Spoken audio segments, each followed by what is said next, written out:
Notre enquête maintenant est une question. Serons-nous un jour tous équipés de puces électroniques installées sous la peau? De nombreuses sociétés aujourd'hui, notamment aux États-Unis, développent déjà ces implants qui visent à faciliter notre vie quotidienne. Mais pour quelle utilisation réellement et quels en sont les risques? On voit tout cela avec Yoann Rolla, Marine Zambrono et Antoine Placier. Regardez. Franchir les portes d'une entreprise d'un simple geste de la main, sans badge d'accès. Déverrouiller son ordinateur, une photocopieuse, ou même dans cette entreprise américaine payer au distributeur sans carte de crédit. Je scanne, je choisis le paiement par carte, je mets la main, comme un téléphone, et c'est payé. Derrière ce geste, une technologie semblable à celle du paiement sans contact. Et une puce électronique, comme celle-ci, logée sous la peau entre le pouce et l'index. Dans le monde entier, plusieurs entreprises proposent déjà à leurs employés ces drôles d'implants, pas plus gros que des grains de riz. Dans cette PME belge, ils permettent aux salariés volontaires d'échanger des informations en une fraction de seconde. Je vous donne ma carte de visite. Alors serons-nous un jour tous équipés de puces comme celle-ci? Et quels sont les risques? En France, ce tatoueur a déjà implanté plus d'une centaine de ces micro-puces à l'aide de cette petite seringue stérile.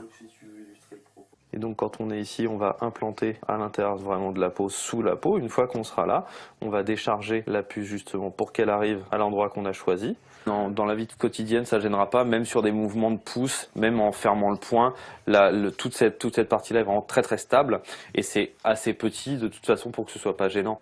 Selon lui, aucun risque pour notre santé car ces puces n'émettent aucune onde. Mais comment fonctionne-t-elle? Cette jeune femme, implantée depuis 2 ans, a accepté de nous faire une petite démonstration. Sa puce peut mémoriser une centaine de caractères. Par exemple, bonjour France 2. Un message que son téléphone, ça a écrit sur la puce, peut ensuite reconnaître. Bonjour France 2. Ah, ça a marché. La satisfaction n'est pas toujours au rendez-vous, car même à quelques millimètres, mais pour l'instant, il ne lit rien du tout. La technologie n'est pas infaillible. La puce n'est pas toujours détectée. Les gens ont cette image des films de science-fiction où, en général, les implants servent à contrôler les gens, que ce soit contrôler leurs pensées, leurs actions, réussir à les localiser, etc. On n'est pas du tout là-dedans, on en est très loin et heureusement.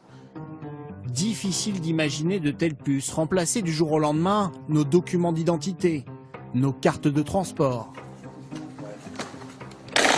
Et pour ce spécialiste, ces implants présentent aussi d'importantes failles de sécurité. Le risque, il y en a, on peut dire il y en a 2, c'est que la personne puisse être éventuellement tracée, puisqu'il y a un identifiant. Et le deuxième risque, c'est qu'est-ce que l'on va faire de cet identifiant. Donc si par exemple, c'est pour ouvrir une porte, un attaquant pourrait copier cet identifiant en scannant la puce de la personne, et ensuite rejouer cet identifiant devant la porte. Pour l'heure, ces implants intéressent surtout les fans d'informatique et de nouvelles technologies. Quelques milliers d'utilisateurs à peine à travers le monde.